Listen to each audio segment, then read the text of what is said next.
In a society of wanting shortcuts, we wind up having consequences. And I'm going to break down some of the nuances that I see as a natural health care doctor in what actually happens when we have shortcomings.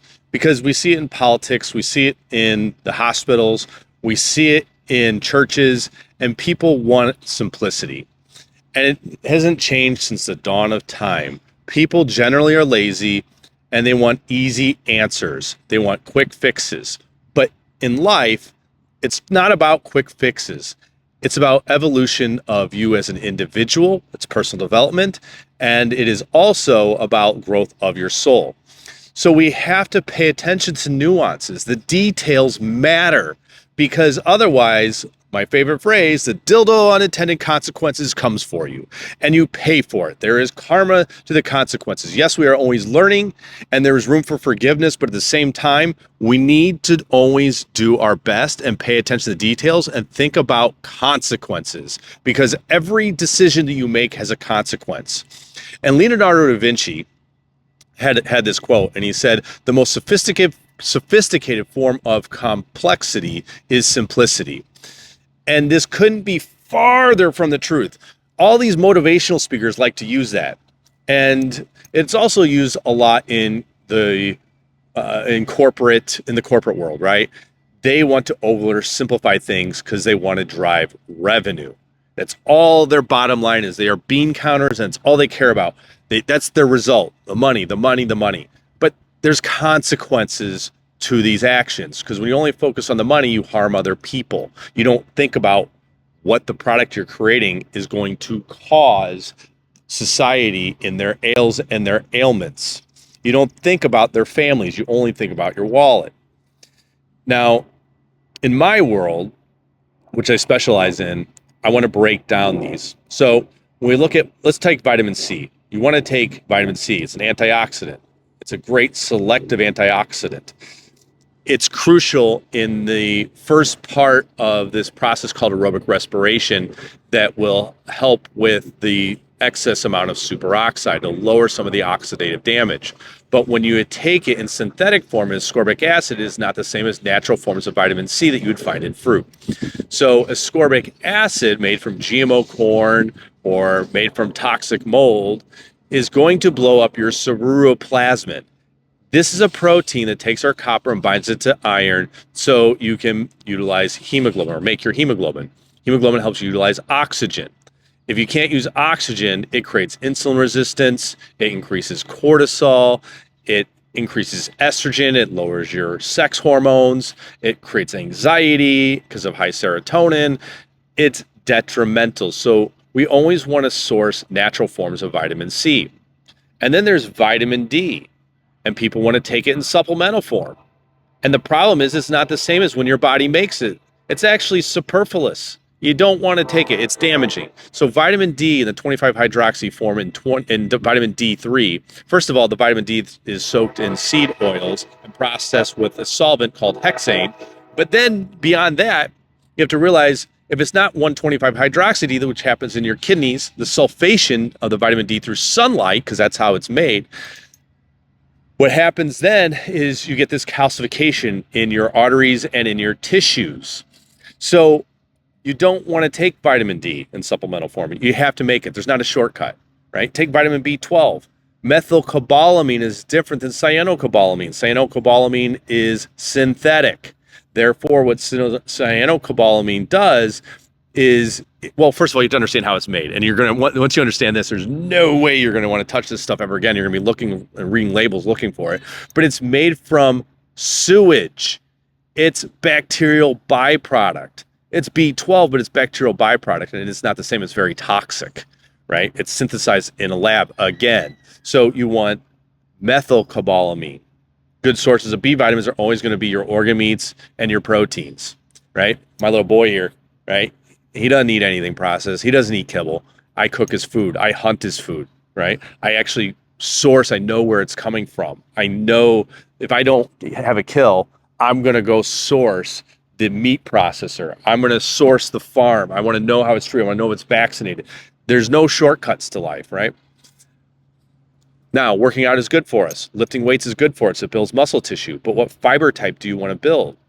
Do you want to build fast twitch, slow twitch? Do you want bulkier muscles, bigger muscles? That matters. So the rep range that you train in makes a difference. How fast you train makes a difference. So if you want to build more muscle mass and have bigger muscles, you need to stay in the 10 to 12 rep range. If you want longer, sleek muscles, you need to do more isometrics and higher reps. There is a difference. There's nuances to every single action you take. You don't just randomly do stuff and then you get random results. You don't just care about your finances. You care about what's the outcome of me making money and how am I impacting the world. So let's take another nuance. We did vitamin D, we did vitamin C, we did vitamin B, we did working out, we did sun exposure. Let's go over sun. So the spectrums of light are different in the AM and different in the PM. In the AM, we primarily have infrared light, but the infrared light is priming your melanocytes. It's building them up so that you can handle the UV light in the afternoon, and the UV light performs sulfation. And so in the 600 to 800 nanometer wavelength light, you're building the ability to handle the UV light so you don't burn in the afternoon.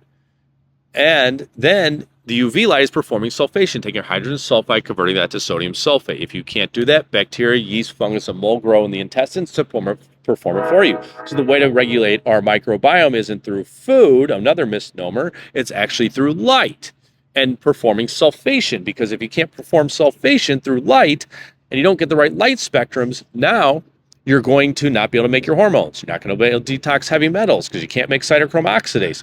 You're not going to be able to make your neurotransmitters and regulate your mood. You're not going to be able to regulate your hemoglobin, which means your body goes into Warburg metabolism. And you use oxygen. You don't use oxygen for fuel, but use hydrogen for fuel. And that's de-evolutionary, and we call that cancer. It's Warburg metabolism. So you have insulin resistance. The cell can't utilize the glucose, but that happened because you didn't have the right light spectrums. So the light makes a difference in your microbiome and also makes a difference in your ability to utilize oxygen. So that's another nuance. Chiropractic, moving bones, changes your life.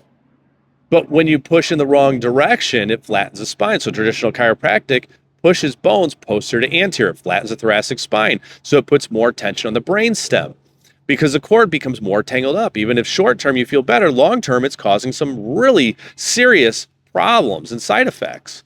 And then you got the right way to do it, which is we want to pay attention to the adhesions on the spinal cord.